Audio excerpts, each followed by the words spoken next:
This video extends the lesson, Day 6, Praha, Personal Rights, and contains an in-depth comment of the Chapter 3 of the GDPR. Please find in the description below references for the course. 1. The right to information. Provide information. The first of the 8 rights lies in Articles 13 and 14 of the GDPR. Article 13 refers to information that you must provide when you collect personal data directly from data subjects.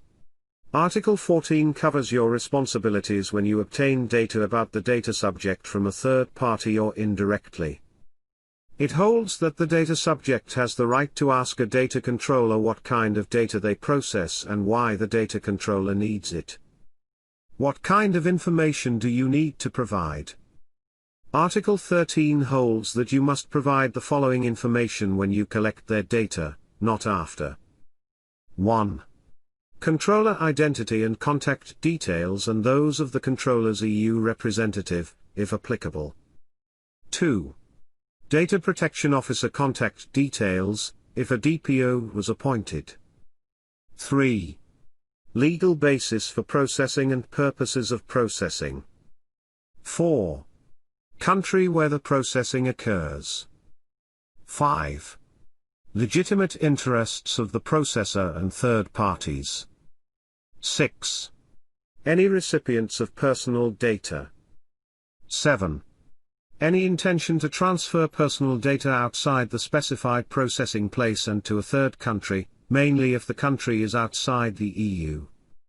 8.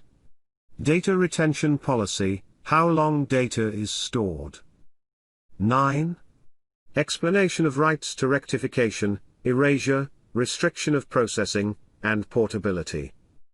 10. Explanation of right to withdraw consent. 11. Explanation of right to complain to the relevant supervisory authority. 12.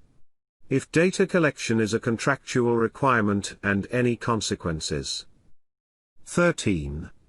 Existence of profiling and other types of automated decision-making and information about the logic behind them. Article 14 states that you need to provide the same information even if you don't collect the data directly from a data subject. The right to information is extensive. A data subject can ask what personal data you generally collect, what processes the controller works with, and how the data gets used. You will uphold the right to information first as part of your privacy policy, where all the information will be disclosed and made available to your users. A GDPR-compliant privacy policy must include all of the data points listed above as they pertain to your data processing activities. In addition to providing all these details, it must be 1. Concise. 2. Intelligible. 3. Easy to find. 4. Transparent. Concise refers to including all the relevant information but not including irrelevant or unintelligible details that attempt to hide your processes. It also relates to readability. You might choose to offer both a short privacy policy that covers the bases briefly in addition to the full-length policy. Intelligible refers to both your use of language and the way you display your privacy policy. You must use language that the average person can read and understand, usually a high school reading level. If your site attracts younger visitors, the GDPR expects you to go a step further and write in the appropriate level as your youngest user, usually the age of consent in the countries where you operate. Additionally, you should format your privacy policy in a way that's easy to read. Don't use tiny print size or an unreadable font. Make it as scrollable as possible and easy to read. The best policy is to publish your privacy policy using the same care as marketing materials. How would you display something that you thought would win you new customers? Use the same logic when uploading your privacy policy. Your privacy policy also needs to be easy to find. Data subjects should be able to access it from your home page, not just your legal section. You should also link to it as necessary and ask users to reaffirm their consent every time you update it. Finally, Your privacy policy should always be transparent. To be GDPR compliant and uphold user rights, it must reflect your processing activities as they currently occur. Suppose you make changes to any part of your processing activities. In that case, you need to update your privacy policy and share those updates with your data subjects through a consent mechanism, or another type of communication. 2. The right of access. Provide a method for data requests.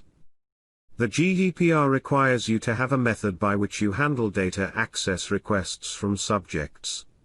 However, you must also provide clear and detailed instructions for the mechanism within your privacy policy. You can choose an existing method or create something new and GDPR specific. 3. The right to rectification. Keep data update. Article 16, the right to rectification, provides European data subjects with the right to change or modify the data they offer you when they believe the information is inaccurate or out of date. You need to give this without undue delay. The right to rectification also goes hand in hand with one of the 6 GDPR privacy principles, data accuracy, because it places added emphasis on keeping accurate data. Why is holding accurate data so vital for you and your data subjects? Because incorrect data threatens the privacy of other individuals. For example, if you hold data subject phone numbers, you need to acknowledge that people change their phone numbers from time to time. If you have old phone numbers that were then given away to new customers, you risk contacting a customer who didn't provide consent. Holding data and contacting customers without their consent is a GDPR violation. Moreover, holding outdated or inaccurate data is bad for business. You aren't learning about or reaching your customers if half your email address list bounces. 4. The right to erasure. Article 17 describes the user right to erasure, which is better known as the right to be forgotten. The article says that the data subject has the right to ask a data controller to erase their data without undue delay in the following circumstances. 1. The personal data are no longer necessary concerning the purposes for which they were collected or otherwise processed. 2. The data subject withdraws consent on which the processing is based. 3. The data subject objects to the processing according to Article 21(1), and there are no overriding legitimate grounds for the processing. 4. The personal data have been unlawfully processed. 5. The personal data have to be erased for compliance with a legal obligation in union or member state law to which the controller is subject. When you decide to erase a data subject's data according to the right to erasure, you also need to share the request. All other controllers or processors with whom you have a contract also need to be aware of the erasure so that they can also erase. 1. Links to. 2. Copies of. 3. Replication of personal data. 5. The right to restriction of processing. Article 18 outlines the data subject's right to request the restriction of processing under certain conditions. That means you must temporarily stop processing their data as requested as long as their requests meets one of the following. 1. The data subject contests the accuracy of the data. 2. The data subject objects to unlawful processing, and the data subject prefers you to restrict the processing rather than erasing their data. 3. The data controller does not need the data for processing, but they need to keep the data under the establishment, exercise, or defense of a legal claim. Article 18(3) states that if you temporarily stop processing data, then you must inform the data subject before lifting the restriction and resuming the processing if you choose to do so. 6. The right to data portability. The right to data portability outlined in Article 20 refers to the data subject's right to receive the data controller's personal data in a commonly used format and send the data to another controller or use it for their purposes, under certain circumstances. The law says, the data subject shall have the right to receive the personal data concerning him or her, which he or she has provided to a controller, in a structured, commonly used and machine-readable format, and have the right to transmit those data to another controller without hindrance from the controller to which the personal data have been provided. There are conditions to this. It only applies in situations where 1. Processing is based on consent or a contract, and 2. Processing is done with automated means. Data portability sounds strange. Why would your customers want a copy of their data to send to another company? The right is indeed a novelty. Still, experts say that data portability also creates a more user-centric privacy experience and encourages businesses to remain competitive and strive for platforms that coincide with each other. 7. The right to object. Article 21 outlines what is known as the right to object. In simple terms, it says that data subjects have the right to object to your data processing, including profiling, when it is on relevant grounds. For example, if a data subject unsubscribes from your marketing emails, you must not send them any more emails until and unless they provide consent for you to do so. The GDPR takes the right to object seriously. You need to share the right to object with every data subject ASAP, or at the latest at the time of the first communication with the data subject. The only real exceptions to the rule are when you process data for research purposes, historical, scientific, or statistical, and in cases when the data is essential for the public interest. 8. The right to avoid automated decision-making.